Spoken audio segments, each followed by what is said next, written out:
Hello, everyone, and a warm welcome to Energy Frontiers. I am Omano Okonkwo. These are some of the biggest headlines across the African energy industry right now. French company Technip Energies and Senegal's national oil company Petrosen have signed a memorandum of understanding for a 3-year-long local content partnership. The deal was consummated at a just concluded MSGBC Oil, Gas and Power Conference held in Dakar, Senegal. A United Kingdom-based power generation company, Aggreko, has completed a 10-megawatt flare gas-to-power project in Egypt. Natural gas company Renergen has announced that the Virginia Gas Project, which is South Africa's first commercial liquefied natural gas project, is now operational. Solar power company Bbox, based in the United Kingdom, has acquired solar energy provider PEG Africa. The acquisition gives Bbox access to markets in 4 West African countries, namely Ghana, Mali, Senegal, and Ivory Coast. This is Africa's largest clean tech transaction yet. Angola is looking to complete the sale of equity interest in the national oil company Sonangol and diamond firm Endiama within the next 5 years. The government has already raised $1.25 billion through the disposal of 92 assets, with Angolan-based companies constituting 70% of the buyers.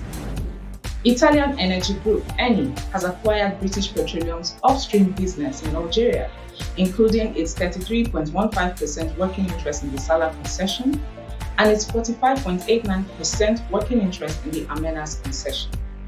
Both concessions are gas-producing assets. The South-Sudan Oil and Power Conference, the premier international forum driving business and investment in East Africa. That's your quick chat for the week. This is Energy Frontiers.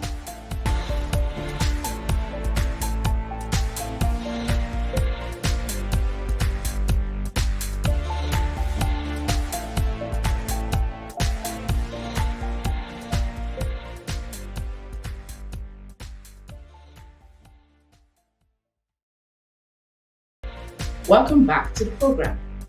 James Chester is the International Conference Director at Energy Capital and Power, the organizers of the South Sudan Oil and Power Conference, scheduled for Juba, South Sudan, in the 3rd week of September. On our quick chat for the week, James spoke to me about why the South Sudan Oil and Power Conference is important and a vital part of conversations and action steps around Africa's energy transition. Let's hear more. What is the idea behind the upcoming South Sudan Oil and Power Conference? So the idea behind the South Sudan Oil and Power Conference is that we wish to bring attention to an incredible market that exists onshore Africa for the oil and gas industry and also for the power industry. South Sudan is a land of incredible potential.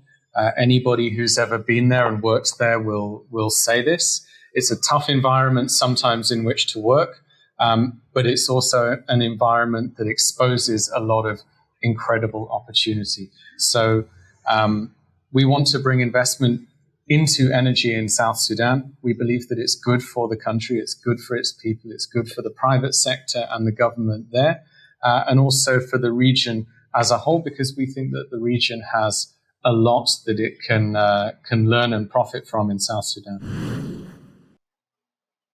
So what roles can South Sudan assume in Africa's unfolding energy transition? Well, South Sudan is actually a very, very pivotal country in the East Africa region. It's the only major oil producer to date. So Kenya is an up-and-coming producer of oil. Uganda is the same. Maybe we'll see production from DRC in the future, but right now we have a producer in South Sudan which has been going for decades and decades. However, that has not translated necessarily into services being exported to the region. It's not translated necessarily into South Sudan actually providing energy for the region and optimizing its industry so that it takes advantage of that regional market which exists. So Ethiopia, Kenya, other countries are very nearby, and South Sudan actually should be providing energy to those places, and those places should be taking advantage of the services that South Sudan can offer them. Okay, so are you expecting any energy deals to be signed at this conference?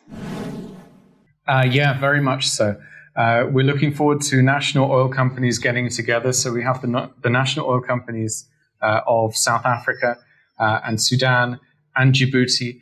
All of those will be present and more in Juba for the conference. As you said, it's on the 13th and 14th of September in the Radisson in Juba. We expect deals to be signed between those national oil companies. There is a precedent for this where South Africa's company SFF has already signed a deal with Nilepet and a partnership, and has a partnership with the country where they're exploring for oil and gas. We hope that there'll be more such deals coming up. We're also expecting deals to be signed between the private sector in South Sudan, between regional companies, and between international participants in the conference. And that could be all the way from power infrastructure financing, which we are very much expecting, through to hopefully exploration, production, these kinds of sectors. So yeah, absolutely, deals will be signed.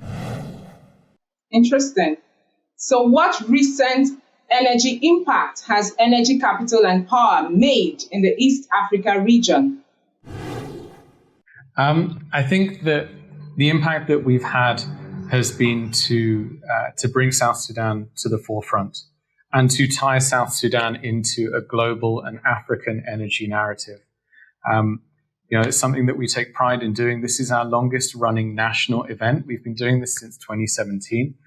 We've been bringing companies into South Sudan. We've been showing the best of that market. And so really that's where we focus in East Africa.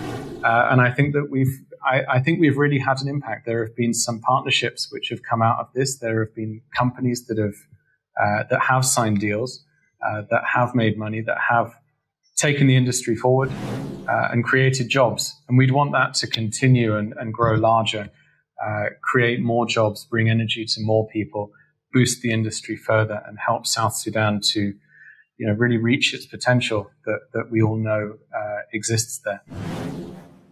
Okay, so is Energy Capital and Power looking into research and development as an area that needs investments in the energy industry?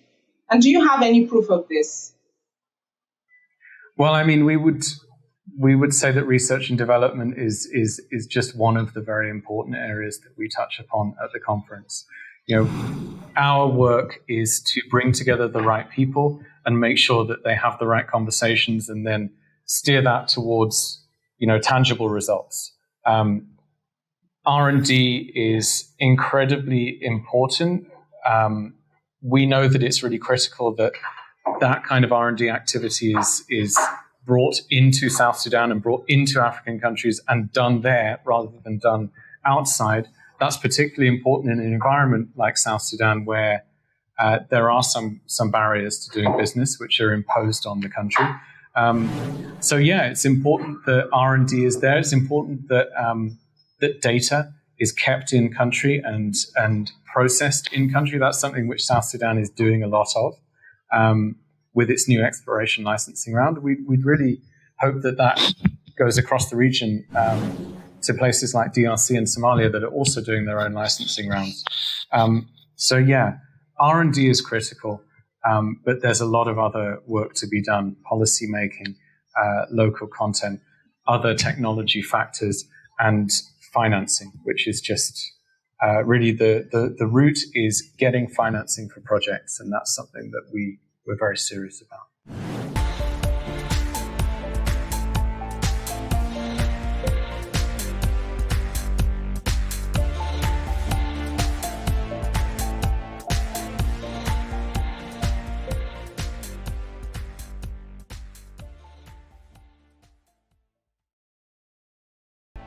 Welcome back to Energy Frontiers. Let's track the prices of some energy products. Early on Friday, September the 9th, the London Brent crude was trading up 0.34% at $89.45 per barrel. while the US WTI climbed 0.19% at 83.70 USD per barrel. Natural gas was in a positive territory by 2.17% at 8.08 USD per MMBTU, also in early Friday trade. This week, a gallon of gasoline in Addis Ababa, Ethiopia, cost 185 Ethiopian birr. In Lome, Togo, a gallon of gasoline cost 2,650 West African CFA francs. And that is the package for this edition of Your Energy Frontiers, and we thank you for watching. You can follow the show on Frontier Africa Report's website and across all our social media handles, as indicated on the screen. It is goodbye from me, Omano Okonkwo, and I will see you next time.